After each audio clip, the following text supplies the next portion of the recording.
কিছুই ভালো লাগে না মন, সাদা কাপড় আমায় পরাইছে, সুজি বুঝে দে মরে।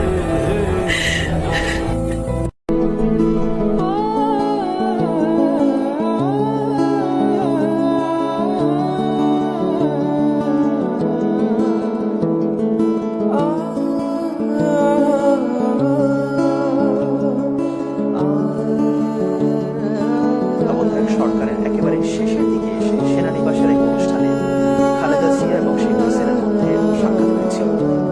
ধারণা করা হয় তৎকালীন সেনাবাহিনীর কিছু ঊর্ধ্বতন কর্মকর্তা এর পেছনে ভূমিকা রেখেছিলেন।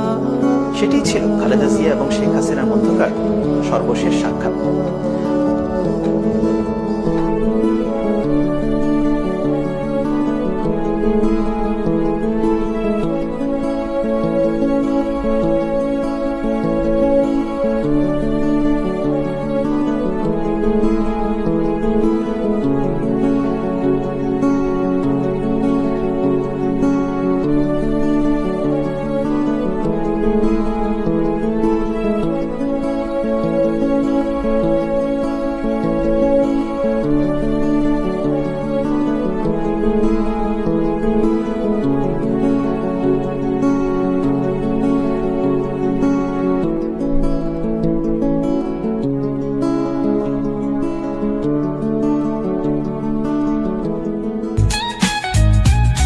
These gritty vibes keep my story inside.